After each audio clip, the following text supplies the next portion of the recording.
Naghahanap ka ba ng extra income? Well, huwag kang mag-alala. Meron yan dito sa TikTok. Ang kailangan mo lang yung cellphone mo at yung TikTok account mo. Marami kasing hindi nakakaalam na pwede kang kumita sa TikTok. Napakasimple lang yung gagawin natin.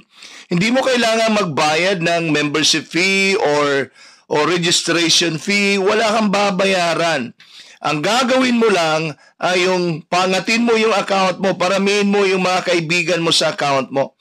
Pag naka 600 plus ka na kasing mga kaibigan, mga followers sa account mo, pwede mo nang i-apply yung account mo sa unang monetization program dito sa platform ni TikTok. Yes, tama yung narinig mo.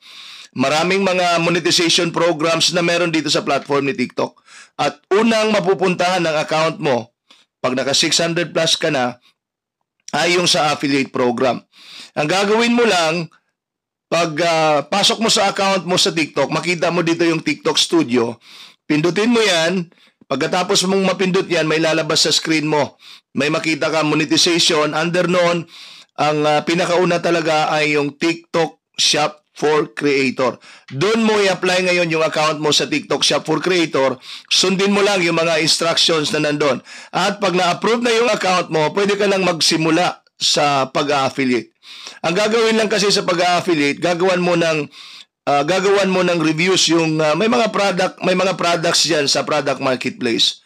At pag meron kang product na nabili, kunwari dito sa TikTok, halimbawa na lang, may nabili kang product dito sa TikTok, pwede mong gamitin siya as sample. Tingnan mo lang doon sa product marketplace, pag nandun pa, meron pang ganon, ayan, ang gagawin mo, gagawan mo siya ng parang review, gagawa kang video content para doon sa produktong yon.